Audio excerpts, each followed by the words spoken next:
Hi everyone. I'm super excited to welcome Chris today to give us an introduction on data fabric technology. Chris Tite is senior data architect and founding member of Collider Code, a company specializing in bespoke software development. We are here to learn about data warehouses, data lakes, swamps, and where exactly Fraxses fits in. Chris, the floor is yours. Thank you, Marilei. Hello, everyone. Today we're going to do a quick introduction into data fabric technology. This is a very exciting technology that's shaping the data landscape, and I'm hoping at the end of this that you can understand a little bit more about data fabrics and some of their cousins data meshes. Before we get into this talk in any detail, a quick talk overview. We're going to quickly cover the challenges that we face as data technologists or companies dealing with large amounts of data. In order to understand where we get warehouses and lakes, we need to get into the data technology evolution. So I'll do a brief summary of data technology evolution over the last 50 odd years. We then talk a little bit about warehouses and lakes. We will contrast and compare warehouses and lakes, and then spend a little bit of time understanding why we've got swamps and how we try to avoid them. And then contrast lakes with fabrics and understand the data fabric technology, what's actually happening there, and what the underlying philosophy is. And to round out the talk is to talk a little bit about data meshes. I'm hoping at the end of this talk that you will have a clearer understanding of data fabrics and also a good understanding of data meshes and where they fit into the data architecture. So the challenge that we're all facing at the moment is that we need to analyze a lot of the data. 75% of the data that we bring into our organizations at the moment needs to be actioned. It's on the edge. It hasn't been processed. We need to try and understand how to process that and how to work with it. So that's the current challenge. And in the future, this challenge is only going to get even more complicated. We're going to be dealing with hundreds of zettabytes of data. Most of the data is going to be unstructured, and a large portion of that data is just going to be streaming in from smaller IoT type devices. And the challenge is to how we start working with these large amounts of data as we move forwards. Lakes are not going to be the solution to this, and we believe that in future data fabric technologies are going to need to assist us to solve these problems. So a quick brief walkthrough through the data evolutions. Way back when we started working with data on files, and very quickly we moved into what we call ISAM databases, which were still databases on files, but they were very large databases on files. Over time, disk space became a complete premium, and so we moved into this new concept called relational databases. And we developed this very cool technology called SQL, which would allow us to very briefly and very quickly analyze our data and get data out using SQL queries. SQL queries are still very much part of what we do, but they're not very much part of how we analyze our data that much anymore. As we started to evolve our need for data and our understanding of how to use our data in our businesses, SQL didn't really cut it anymore, so we moved our data into data warehouses, predefined data structures, so that we could analyze and understand our data. And as we got cheaper and less expensive storage, we started to move our data into lakes and large unstructured amounts of data and put that into the cloud, put that into our storage, and that's largely where we are right now. So we're going to move on and start contrasting and comparing warehouses and lakes, and then move into fabric technology. So warehouses probably about 20 odd years worth of technology. They're 20 years old right now. They really only work with analytical data and traditionally have been stored on more expensive storage data. It's normally stored on our local tin.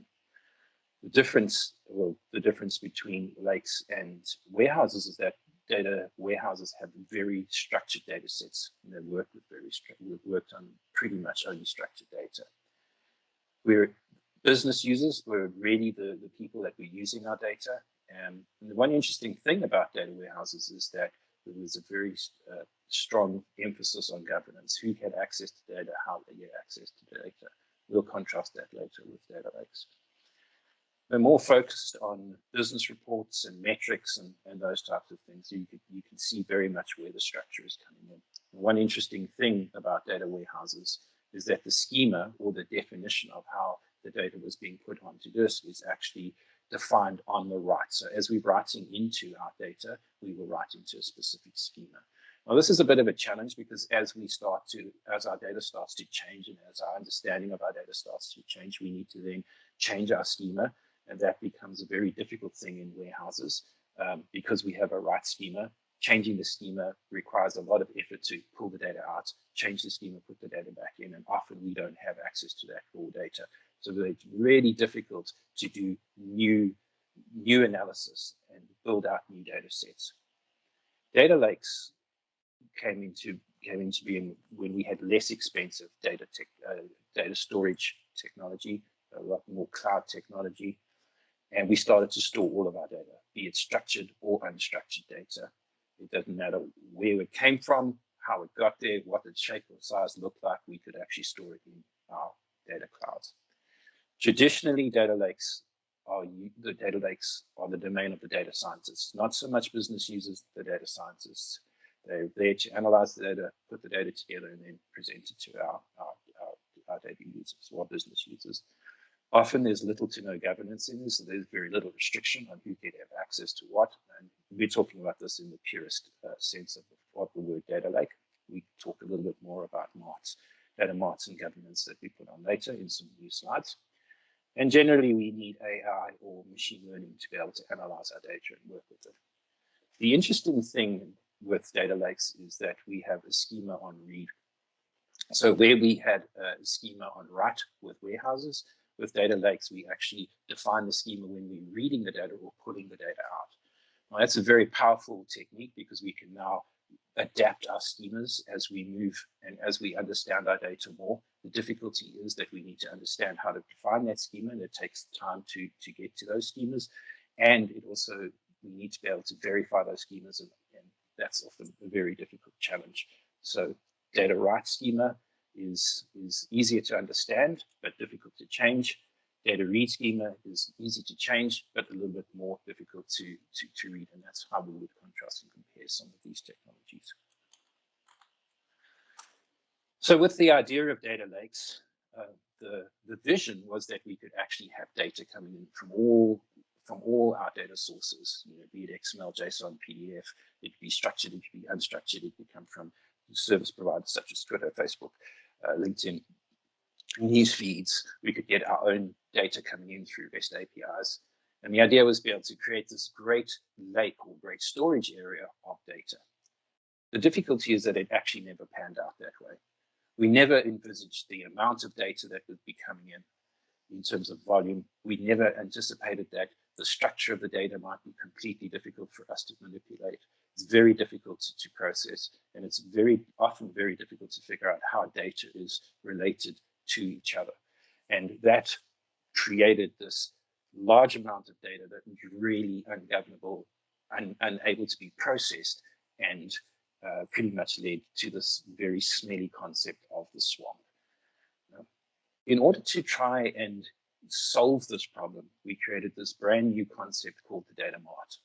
Inside of data mart, we processed the data out that we could, we moved it into a new data set, and then create what we call materialized views on top of that data mart, and then allowed users to be able to access the materialized views and interact with the data. But you'll notice that in order to go from a data lake into a materialized view inside a data mart, we have to perform a ton of processing on this. And so we created these data processing engineers or data scientists that would help us move the data across, essentially having to extract the data out of our data lake, cleanse the data, enrich and transform the data, and then load the data into the materialized view. This has creates a lot of effort, creates a lot of barriers to getting access to the data, and it takes, in many cases, takes a very long time to be able to materialize that data. And for people that are looking for data to be turned over very quickly and get access to results incredibly quickly because their business demands very high data turnover, this process often is debilitating and cannot be sustained for the organization. So To our rescue comes the data fabric. We need to take a quick understanding of the data fabric. Data fabric has a philosophy of having metadata, data that defines our data, being able to model that data, be able to process off that metadata, be able to deliver the data and manage it in terms of governance, be able to analyze that data in terms of showing graph type information or surfacing that data up for people to use, and then being able to show a data graph or pedigree of where that data originated. So that's the basic philosophy of a data fabric. And how do we get there? So in essence, the simplest way to define a data fabric is that it's made up of two parts. The first part is the discovery part.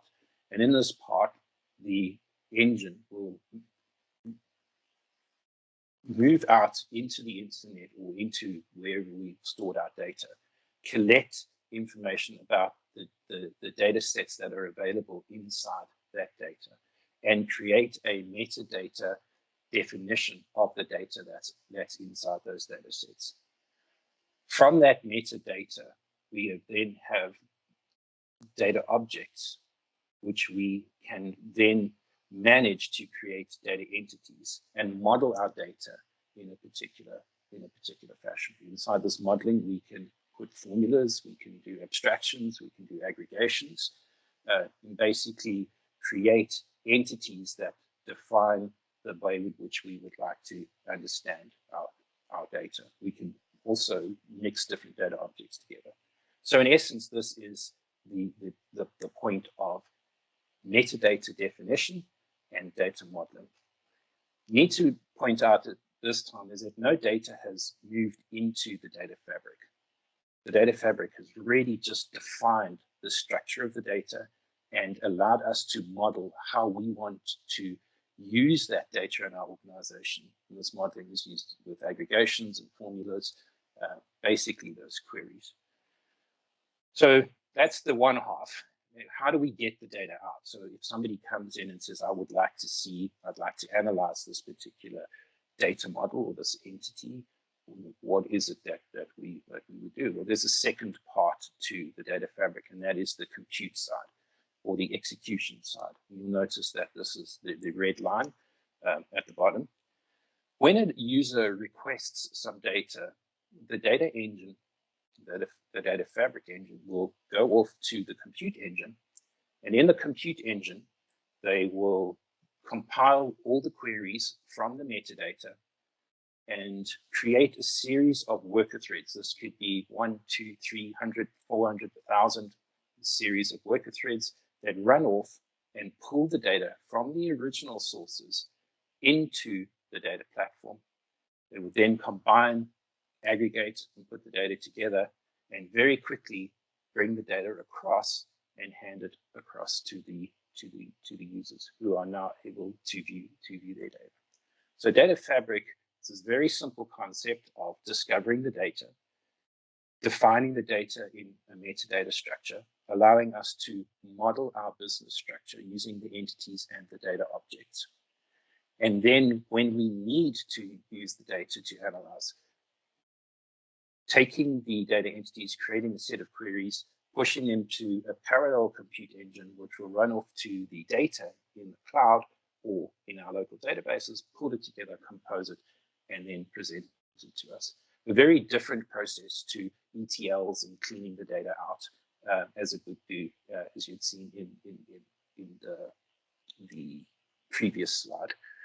An interesting thing as well is that while we are computing, the data engine can also apply governance, and so it can restrict access to levels of data, or it could mask out certain data as we need it. And that's another aspect of the data fabric as we've got. So very powerful, very simple concept, but very powerful at the same time. Fraxses is an engine which allows us to actually perform these data fabric technologies. Fraxses is made up of 4 moving parts that allow us to create a very powerful data ecosystem. The first is Legos, the data management system. And this is largely the data fabric technology that we've been talking about.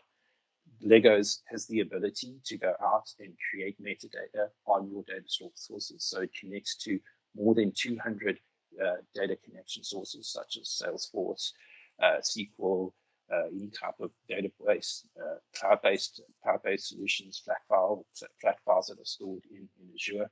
There's a number of different connectors. We allow the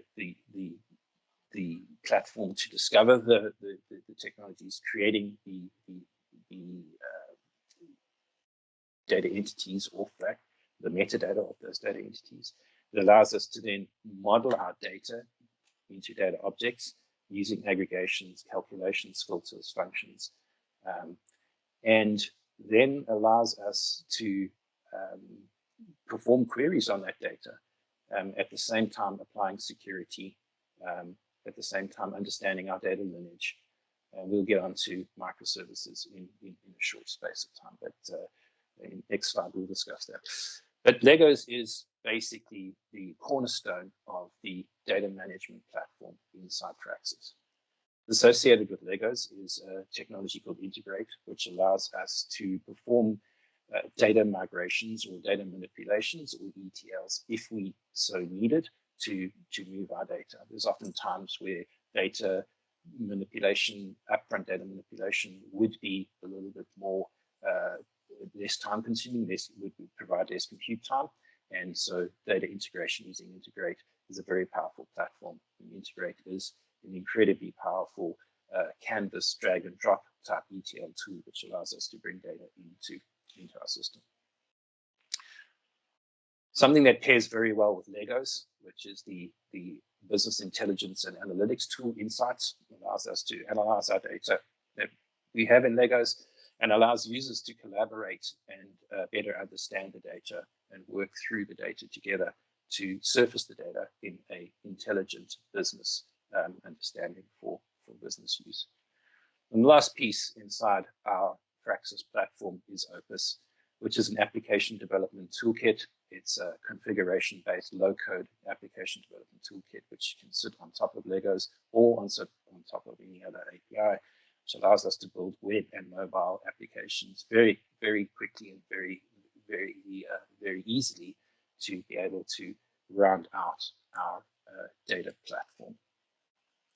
If we have a look at some of the Fraxses architecture, I'm not going to go into too much detail in there, but there's some very interesting things to understand as to why would we consider using Fraxses as one of our toolkits. The first very interesting item about this, very interesting point about the Fraxses architecture is that it uses a microservice architecture, and a truly microservice architecture. This provides us with a number of advantages. The microservice architecture allows us to write our own extensions or our own services into the platform if we so needed them. If there was any shortfall, if there was any different type of technology that we needed to connect to, or if there was any different type of means or compute means that we needed to implement, we could actually write our own microservices. The other interesting thing is that we could actually scale up the system as needed for different parts of the system. In systems that we've written where we've had very high demand on write and less demand on read, we've managed to scale into many microservices of the same type that would allow us to be able to scale where we favor writes over reads. So we may scale up to 6 microservices for a particular process for write, but we only needed to scale to 2 for read. And this allows us to very fine-grained tune our data usage and the way in which we can actually scale our systems. Since it is in a microservices system and it runs in containers, it is very easy to put into Kubernetes and provide a very powerful scaling engine under Kubernetes. It is cloud ready, runs very well on AWS, Azure, and Google. A number of our clients are running on those platforms, and Fraxses is ready for that. Core to this is Fraxses' Spark Compute Engine. a very powerful engine that's used to run out and get all the data. That has a lot of ability to be manipulated and managed, and has a means to be able to view a lot of the queries that are happening and understand exactly where things are working and how they're working. And the last point on this is that a lot of this is built on open source technology, trusted open source technology. It hangs together in an incredibly well thought out fashion. So before we finish this talk on data fabrics and Fraxses, it would be good to try and understand a little bit more about data meshes, because often it's easy to confuse a mesh with a fabric and a fabric with a mesh. The philosophy behind the data mesh is that data is thought to be broken up into domains. If you have a look at this diagram, you will see a sales domain, you'll see a marketing domain, and you will see a warehouse domain. And the idea behind the data mesh is that we break our data into domains. Instead of mushing it all together in one big lake, we create these domains. These domains are also decentralized, so they don't necessarily have to sit on the same technology. They don't have to sit on the same data set. They could, or even they could, don't even have to sit in the same building. They could be halfway across the world if we needed them to be. The other interesting thing about the data mesh is that the data is owned by the domain. So the marketing domain may have its own data, and the sales domain may have its own data, and that data is owned by those domains. The interesting aspect here is that if we have a look at this person in green, is that they've added in this idea of a data expert. So where we had data engineers or data scientists, you see those chaps in blue here, those are traditionally the people that would be analyzing the data. But over time, we've understood that having a data expert is probably a good idea to be able to help us better understand the data, better compose the data. And so with the data mesh, we have this idea of a domain expert and a data engineer working very closely together to understand how to surface the data out of the domain into these views that the business can interact with and pull their data from. We can apply governance as we need, either apply it or we don't apply it.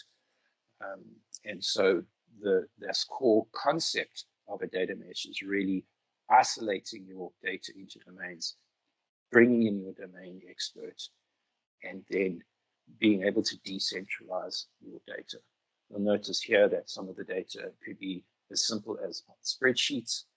Some of it might be in large databases. Some of it might come from unstructured data into structured data. So there's no real formula for what needs to happen inside the domain.